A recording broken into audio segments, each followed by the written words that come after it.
y vamos a empezar. Estimados alumnos, bienvenidos a ODN 314. Hoy lunes hablaremos de la clase Nomenclatura y Planimetría específica de Odontología Restauradora. Estimados alumnos, bienvenidos a ODN 314. Hoy lunes hablaremos de la clase Nomenclatura y Planimetría específica de Odontología Restauradora. En esta clase abordaremos contenidos como nomenclatura, preparaciones cavitarias y planimetría específica de operatoria. Ustedes, alumnos, cuando reciban a sus pacientes, van a querer garantizarles el tratamiento. Eso quiere decir que las restauraciones o cualquier otro procedimiento que realicen va a tener que tener ciertas consideraciones, en especial cuando involucran planimetría. En este sentido, les quiero recalcar que son ustedes los que deben, en el fondo, hacerse responsables de tener como operadores el control de las preparaciones. Todas las disciplinas tienen una forma de expresarse entre colegas que las desarrollen.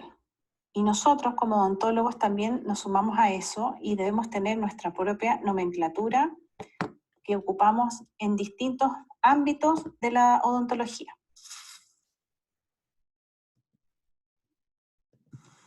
Ustedes ya conocen la nomenclatura para identificar dientes temporales y definitivos. Y básicamente en esta diapositiva yo les dejo dos para dientes definitivos que son las que más se utilizan, tanto en los servicios públicos como en las universidades.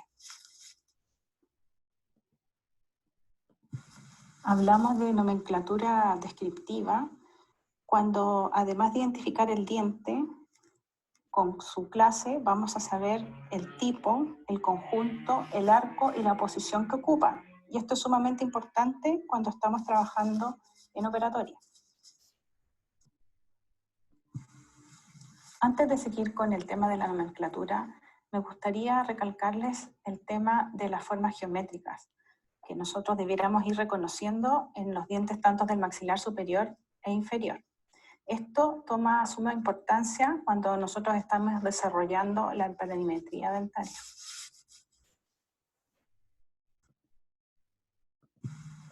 Cuando hablamos de nomenclatura de caras o superficies, debemos pensar que un diente, por ejemplo un molar, como aparece en la imagen, está inserto dentro de un cubo. Y en este cubo vamos a poder identificar 5 caras visibles: una cara oclusal, una mesial, una distal, una vestibular, una lingual o palatina.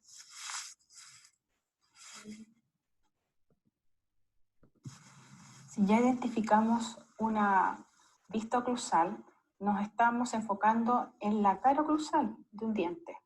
Por lo tanto, ahí también vamos a poder identificar distintas zonas. Esta nomenclatura de caras o superficie nos va a permitir describir con precisión localización y extensión tanto de lesiones como de restauraciones. Además, nos va a permitir dividir esta cara en 3 sentidos: mesiodistal, cérvico o gingivo oclusal y vestíbulo lingual o volatino. Entonces, por ejemplo, en incisivos y caninos, en una cara vestibular vamos a poder identificar tercios cervicales, medios e incisales, y en el otro sentido vamos a identificar tercios mesiales, mediales y distales. Y en molares y premolares vamos a poder identificar tercios vestibulares, medios y palatinos, y en el otro sentido tercios mesiales, mediales y distales. El mismo ejemplo anterior respecto de incisivos y caninos, pero además acompañado de una imagen clínica. ¿Qué otra cosa podemos identificar entonces en una superficie oclusal? Vamos a poder identificar la anatomía propiamente tal de esa cara. Y en molares, por ejemplo, vamos a poder identificar puntas de escúspides, surcos principales, surcos secundarios, fosas. Y además vamos a poder referirnos a crestas marginales, vertientes internas y vertientes externas. Vamos a pasar ahora a lo que es la preparación cavitaria. Primero quiero hacer una diferencia entre lo que es una cavidad y una preparación cavitaria propiamente tal. Cavidad la vamos a definir como una brecha o hueco o alguna deformación producida por un proceso patológico, traumático o congénito. En una preparación cavitaria estamos nosotros siendo involucrados directamente en el tallado de esta estructura dentaria. Por lo tanto, estamos realizando una forma en nuestro diente, ya sea interna o externa, para poder ser reconstruido y posteriormente realizarse sobre él una rehabilitación. ¿Qué elementos debemos saber reconocer en una preparación cavitaria? Serían los ángulos y las paredes. Ángulos, pudiendo ser diedros, triedros y pavos superficiales, y las paredes circundantes como las profundas. Tenemos en esta diapositiva representado en dos imágenes los elementos de la preparación cavitaria. Vale decir, las paredes circundantes y las paredes profundas. Paredes circundantes destacadas con amarillo número 1, la pared lingual, y con verde, la número 2, la pared vestibular. Y las paredes profundas, o pisos también llamados, serían el color azul, el número 3, la pared pulpar. En la otra imagen, correspondiente a los ángulos, tenemos también identificada un número blanco 4, que representa la pared axial, y el resto de los números 7, 8, 9, 10 y 11 representan los ángulos, ya sean ángulos triedros como ángulos diedros.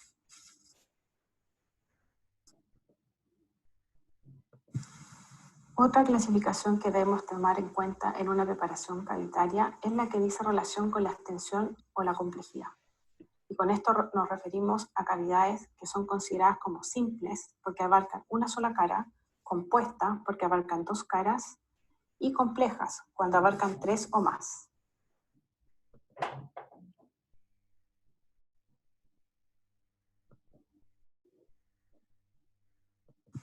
No podemos dejar de nombrar la clasificación de Black de las preparaciones cavitarias.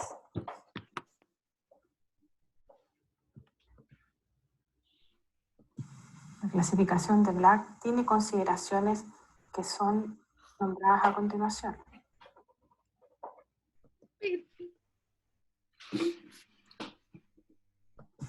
Ustedes ya conocen esta clasificación de Black. De todas maneras, quiero remarcar el tema de que podemos tener clases 1 oclusales en molares, clases 1 en lingual de incisivos y clases 1 en caras vestibulares también de molares. Por lo tanto, todas ellas, a pesar de ser en dientes diferentes, pueden ser consideradas como clases 1.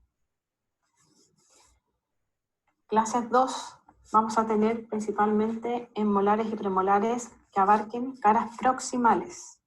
Clases 3 en incisivos y caninos en caras proximales que no abarquen ángulos. Clases 4 en caras proximales de incisivos y caninos que abarcan ángulos. Y clases quintas en zonas cervicales, que pueden ser de todos los dientes.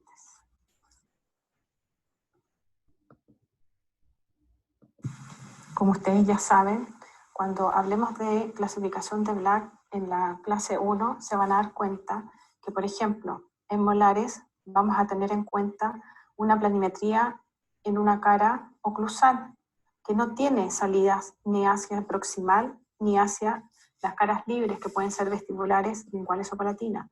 Por lo tanto, vamos a identificar paredes que están delimitando esta cavidad.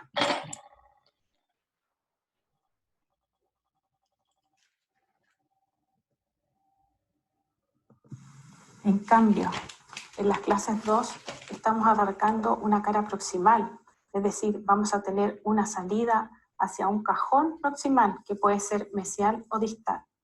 Y en este sentido vamos a tener una constitución de esta cavidad de acuerdo a una planimetría, que nos va a permitir identificar distintas paredes, distintos ángulos.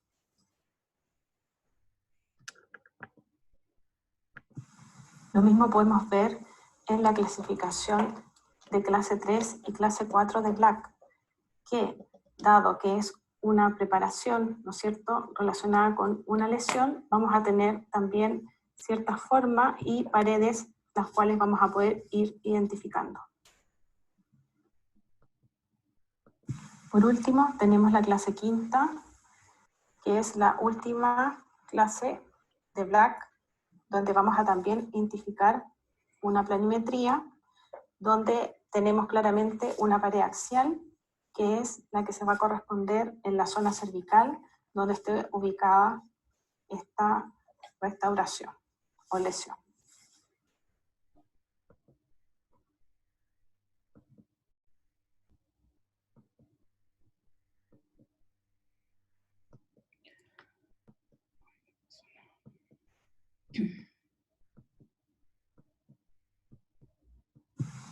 Para acercarnos un poquito más a lo que es la parte preclínica, que es lo que va a ser realizado más adelante, en esta imagen se les presenta un modelo de arcada ideal, donde ustedes tienen montados estos dientes de acrílico de marfilina y se realiza con una fresa redonda una pequeña planimetría oclusal, clase 1. ¿Ya? Ustedes van a ver que parten con una fresa de diamante redonda y posteriormente continúan después con una cilíndrica. Es una secuencia pequeña de imágenes para que ustedes tengan una noción más o menos de lo que van a realizar próximamente.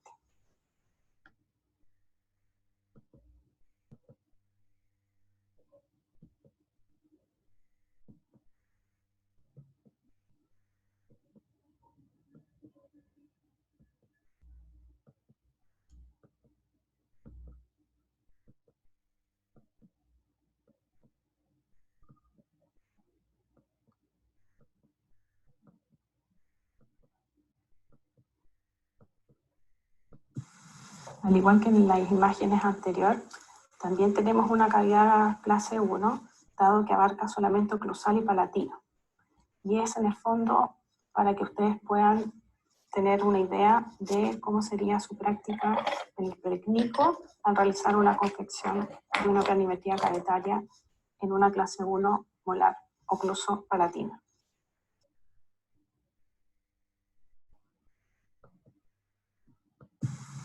Continuando con la clase del día de hoy, vamos a hablar ahora de la planimetría. Quiero recordarles que dentro de la planimetría nosotros vamos a poder incorporar conocimientos ya adquiridos de, por ejemplo, anatomía, donde ustedes ya conocen planos anatómicos, pero acá en odontología nos vamos a basar a planos craneales y posteriormente, de acuerdo a esos cortes, vamos a seguir avanzando a las estructuras dentales. Debemos considerar también, dentro de esta planimetría, que en nuestra boca también vamos a poder abarcar o identificar arcadas, emercadas, cuadrantes y sectantes, que ustedes ya han sido capaces de aprender en otros módulos. Entonces, teniendo en cuenta cortes mesodistales, vamos a poder identificar planos vestibulares, planos medios o planos linguales o palatinos.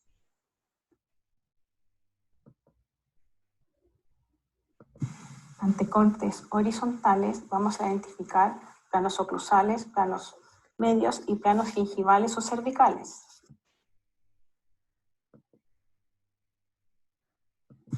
Y ante cortes sagitales vamos a identificar porciones mesiales, mediales y distales. Teniendo en cuenta lo que ya vimos de planimetría, vamos a enfocarnos ahora en lo que es el anclaje y la retención. Para considerar el anclaje y retención, no podemos dejar de mencionar los medios y las formas de adhesión, que describiremos más adelante. Así tenemos que como adhesión física, la retención macromecánica, considerada como fricción o roce, profundidad, mortaja, compresión y extensión de conductos radiculares, pines y relera, es lo que vamos a tratar más adelante, como anclaje propiamente tal, o formas de anclaje.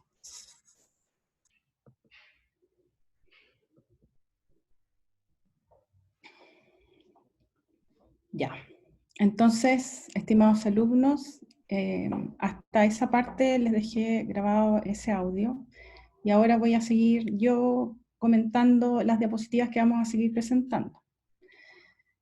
Voy a cambiar, sí, un poquito que no me aparecen, que me tapa un poquito la diapositiva. Ahí sí. Ya.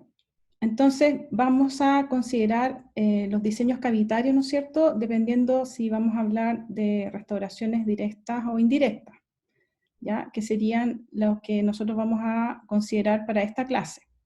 Entonces vamos a hablar de formas de retención y formas de anclaje, que van a tener que ver con la salida de las paredes, si es que son retentivas o son expulsivas.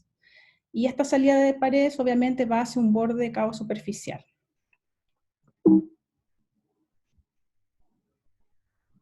Ay, no sé.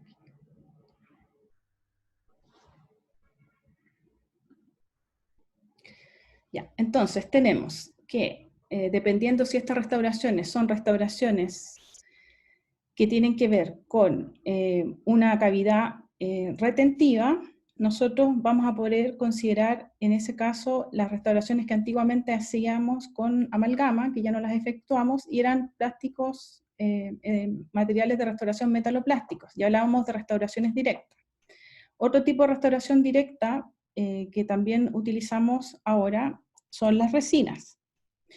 Y en el caso de las restauraciones que tienen que ver con una planimetría que requiere una forma de anclaje propiamente tal, nos vamos a hacer referencia a las incrustaciones, que es ahí donde vamos a tener que considerar cierta planimetría especial para que éstas puedan ser cementadas en boca.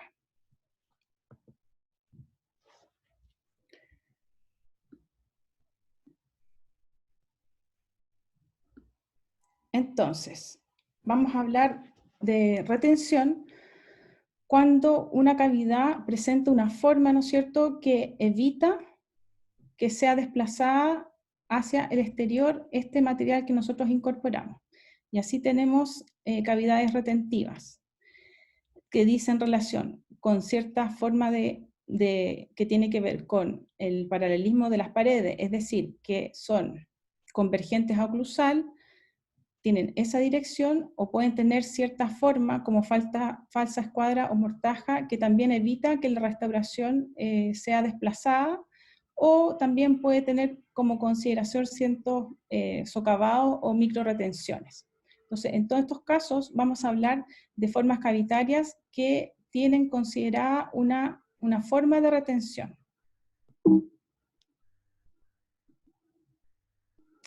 Cuando hablemos de anclaje, en cambio, nos vamos a dar cuenta que estos materiales presentan una forma que evita que sean desplazadas también de las restauraciones de esta cavidad, y que dice relación con ciertas formas de anclaje que tienen que ver con la fricción, la compresión, la falsa escuadra o mortaja, la profundización, pines y regleras.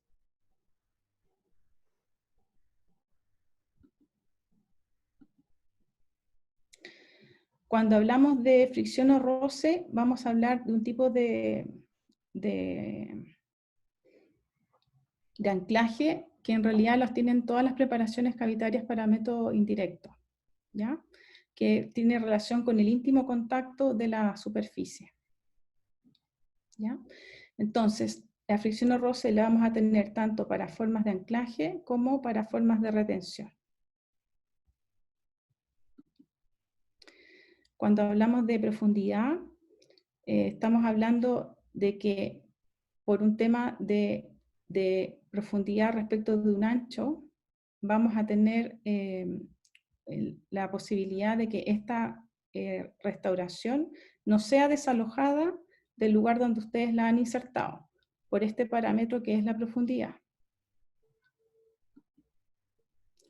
Cuando hablamos de profundización, estamos hablando de una zona que está confeccionada en los ángulos diedros de una cavidad, por ejemplo, clase 1, enoclusal, y que nos va a permitir una mayor profundización en ese piso cavitario que está primeramente destinado con el objeto de darle esa forma de anclaje y que la restauración no sea desalojada. Cuando hablemos de mortajas, o también llamadas colas de Milano, estamos en base o trabajando a una forma cavitaria especial, donde vamos a identificar zonas como lo son la cabeza, un istmo, que nos va a permitir que esa restauración no sea desalojada de la preparación de la cual estamos trabajando.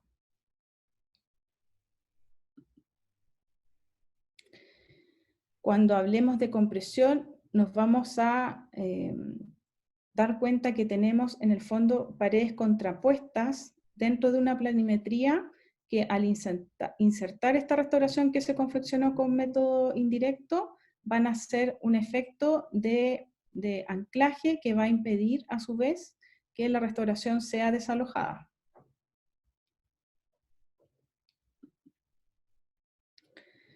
Otra forma de anclaje o retención que tenemos que tener en cuenta son las prolongaciones al conducto, que también se ha utilizado con algunas consideraciones, obviamente, que tienen que ver con el diente sobre el cual se han querido tratar. Posteriormente, y ya no tan en uso tampoco, los pines y releras, que también eran formas de anclajes que estuvieron bastante de moda en un momento y que ustedes de todas maneras deben saber identificar y deben saber considerar en el caso de que lo vean en alguna restauración o en algún libro, donde nosotros vamos a ver que en la porción donde en el fondo ustedes tallen es el pit, y la zona de la restauración que encaja en esa porción es el pin, que también aporta anclaje.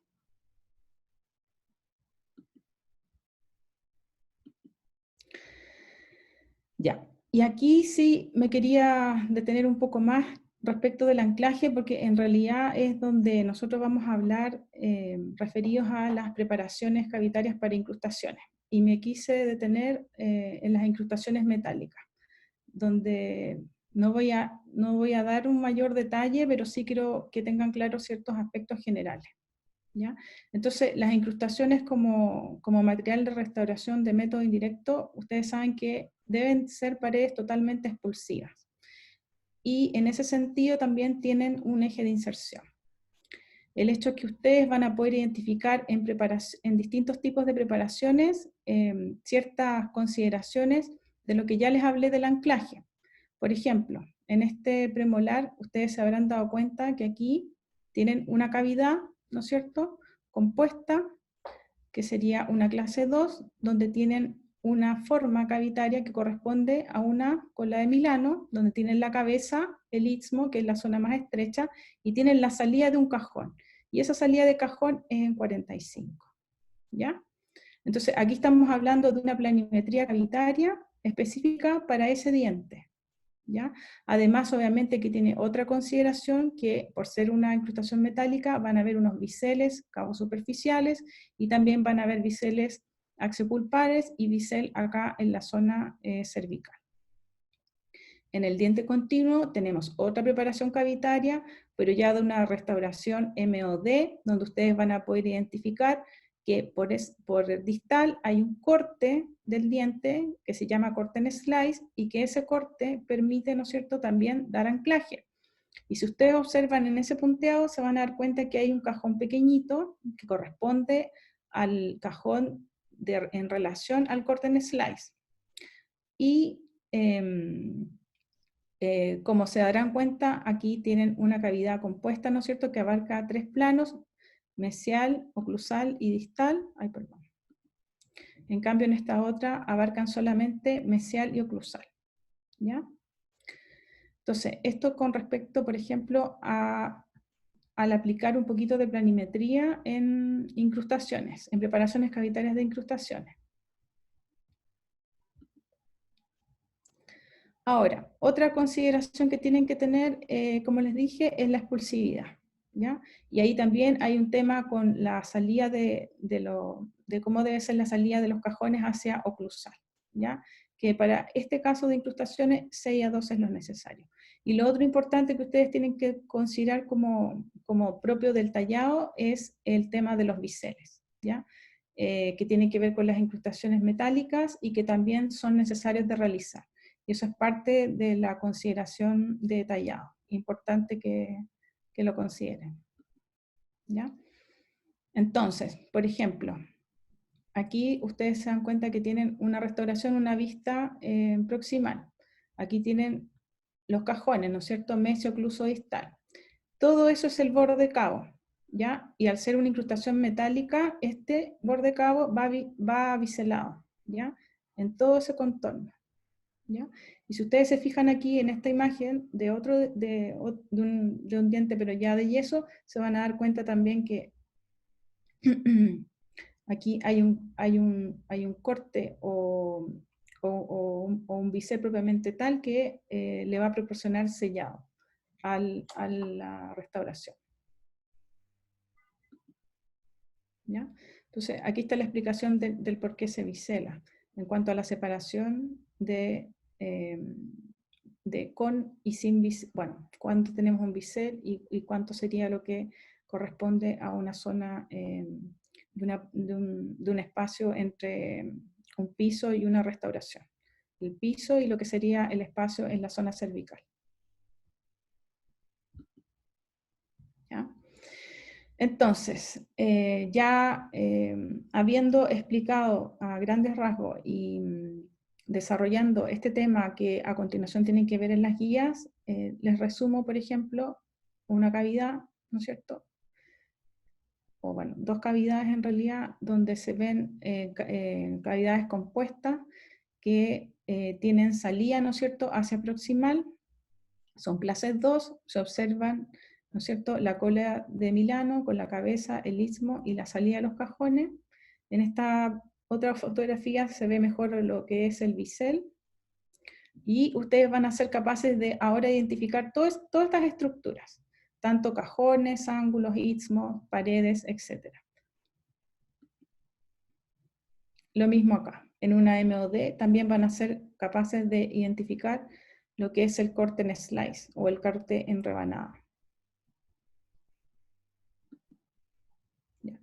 Y respecto de esto y planimetría cavitaria de incrustaciones, también quería mencionarles que se van a dar cuenta que muchas veces van a tener que hacer cierto tallado que implica rebajar cúspides. Y eso tiene que ver con que cavidades profundas, al querer restaurarlas con incrustaciones en ese sentido, muchas veces vamos a provocar un efecto de cuña y vamos a provocar la fractura de la estructura dentaria. Es por eso que ustedes tienen que tener cuidado y estar atentos mediante el diagnóstico de lo que necesita realizarse el diente en cuestión para no provocar esta fractura cuando nosotros realizamos preparaciones en incrustaciones sin rebajar cúspides, que es lo que vamos a ver también en la guía, en el taller mañana, ¿ya? Cuando no protegemos, ¿no es cierto?, y rebajamos esta altura cuspidia, se provoca esto, un efecto, ¿no es cierto?, que provoca la separación de un trozo por una fractura. Entonces ahí nosotros cuando decidimos rebajar cúspide. Eso después lo van a ver en detalle en la clase después que tengan de incrustación.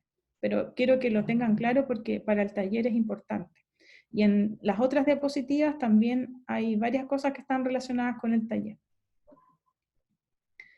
Entonces, esto por ejemplo sería un ejemplo de cómo se rebajaron cúspides. En este caso se rebajaron las cúspides palatinas, ¿no es cierto? Ahí están las vestibulares y estas son las palatinas. Tenemos los cajones, ¿no es cierto?, con la salida bueno, en lo mesial y distal, y también tiene salida hacia palatina. ¿Ya? Lo mismo acá en el premolar. También se observa que está el desgaste propiamente tal de los biseles.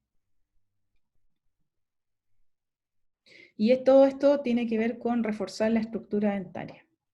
Nada más que eso. Listo.